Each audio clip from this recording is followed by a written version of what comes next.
ফিজ ভাই একদম উনি তো শুরু থেকেই ভালো বোলিং করে আসতেছেন, ন্যাশনাল টিমে ফ্র্যাঞ্চাইজি ক্রিকেটও ভালো বোলিং করতেছেন। উনি ওনার স্ট্রেংথের জায়গা থেকে কখনো সরেন না, এই কারণে উনি এত সাকসেসফুল। সো এটা আমরা খুবই এনজয় করি এবং ওনার থেকে শেখার আসলে অনেক কিছু আছে এবং উনি আমাদেরকে শেখায়। উনি অনেক টিপস দেয় বলারদেরকে, যেটা আমাদেরকে খুব হেল্প করে। আর বোর্ডে যে বিষয়টা, অবশ্যই বোর্ড তো এই কাজই করবে, প্লেয়ারদেরকে তারা আগলে রাখবে, এটাই বোর্ডের কাজ আসলে। সো এখানে বোর্ড অবশ্যই তাকে সাপোর্ট করবে এবং সাপোর্ট করেছে, যেটা খুবই অ্যাপ্রিসিয়েটেবল এবং এটাই বোর্ডের কাজ। আর বাদ বাকি যেটা প্ল্যানিংয়ে যদি বলি, যে শ্রীলঙ্কা এবং ইন্ডিয়া উইকেটের মধ্যে খুব একটা ডিফারেন্স না, শুধু প্রেমাদাসা পরে। বাদ বাকি শ্রীলঙ্কার যে ভেন্যু আছে ওইগুলো একদম ফ্ল্যাট ট্র্যাক। সো আমি মনে করছি না যে খুব একটা সমস্যা হবে প্ল্যানিংয়ে। উনি অ্যাজ এ হিউম্যান বিইং হিসাবে খুবই বিনয়ী একজন মানুষ, আসলে খুবই বিনয়ী এবং খুব হেল্পফুলও মানুষ। আর উনি মজা করে, সবার সাথে মজা করে, টিমমেট যারা আছে তাদের সাথে ড্রেসিং রুমের ভিতরে মজা করে, মানে মজা করে। উনি খুব ফানি ক্যারেক্টার বলা যায়। না, সোফার যদি দেখেন, উইকেটস খুব ভালো, সিলেটের উইকেটস খুব ভালো হচ্ছে, রান হচ্ছে। যদি কোনো টিম কলাপস করে সেটা ডিফারেন্ট ইস্যু, কিন্তু রান হচ্ছে, বলারের সুইং পাচ্ছে, বাউন্স পাচ্ছে। সো আমি মনে করি প্রিপারেশন ওয়াইজ চিন্তা করলে খুব ভালো উইকেটে আমরা খেলতেছি, আর প্রিপারেশন ডেফিনেটলি এখানে অনেক ভালো হচ্ছে। পার্সোনালি এখন পর্যন্ত লাস্ট ম্যাচ ছাড়া ওইরকম রিদমিক ছিলাম না, মানে আমি এনজয় করি নাই। আমি যে টাইপের, আমি যেরকম রিদমিক বোলিং করি ওইটা হচ্ছিল না, কিন্তু লাস্ট ম্যাচে রিদমটা পাইছি। সো নেক্সট ম্যাচগুলোতে চেষ্টা করবো রিদমটা যাতে একদম 100% থাকে। না, আপাতত আমরা সবাই আসলে বিপিএল নিয়ে ফোকাসড আছি। বিপিএল কীভাবে ভালো মতো শেষ করা যায়, এখানে আসলে নিজের বেস্টটা দিলে সেটা আলটিমেটলি ওয়ার্ল্ড কাপের জন্য ভালো হবে এবং এটা একটা অনেক ভালো একটা জায়গা প্রিপারেশনের জন্য।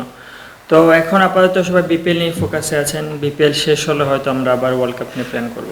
জি, আমাদের বোলিং ওয়ার্কলোড খুব ভালোভাবে ম্যানেজ করা হচ্ছে। আমাদেরকে মেসেজ দিয়ে দেওয়া হচ্ছে যে এতটুকু বোলিং করা লাগবে, বা আমার লোড বেশি হয়ে গেছে, একটু রেস্ট নেওয়ার জন্য।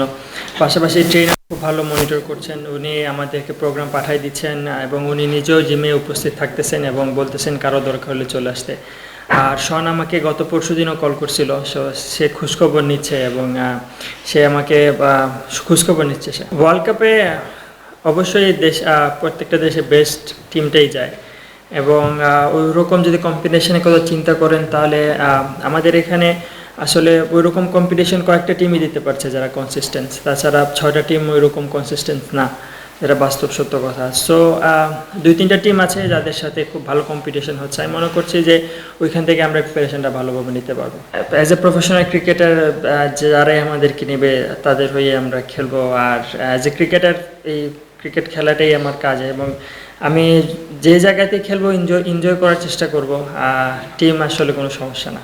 কিন্তু ডেফিনেটলি মুশফিক ভাই 2টা ম্যাচে খুব ভালো খেলছেন। 2টা ম্যাচ যদি আপনি দেখেন, উনি একদম বেস হয়ে দাঁড়াইছিল মিডল অর্ডারে। একটা শান্ত ভাই যেটা সেঞ্চুরি করলো, ওইটাতে শান্ত ভাইকে খুব ভালো সাপোর্ট দিছে এবং লাস্ট ম্যাচটা উনি কিন্তু থাকায় আমরা গেমের মধ্যে একদম শেষ পর্যন্ত ছিলাম।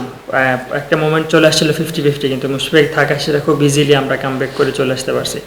সো এক্সপিরিয়েন্স অবশ্যই এখানে আসলে কামস টু দ্য প্লে। এখানে খুব আমি ওনাদের এক্সপিরিয়েন্স আসলে এখানে কাজে লাগতেছে এবং প্রত্যেকটা টিমেরই এক্সপিরিয়েন্স অবশ্যই দরকার আছে। প্রথমে বলবো আসলে আইপিএল থেকে ওনাকে কেন নাম সরাই দিল বা করলো, এটা আসলে আমরা কেউই জানি না। হয়তো পলিটিক্যাল ইস্যু হইতে পারে, বাট ক্রিকেটে পলিটিক্স না আসাটাই ভালো।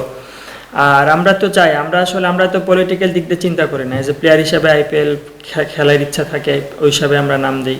সো নেক্সট ইয়ার যদি এজেন্টের সাথে কথা বলে বা দেশে যারা আছে তাদের সাথে কথা বলে আমরা নাম দিব বা নাম দিব না, না কখনোই আলাপ করে না। হ্যাঁ, সে উড়াই দেয় এবং এগুলা নিয়ে উনি কখনো আলাপ করতে দেখিনি আসলে ওনাকে।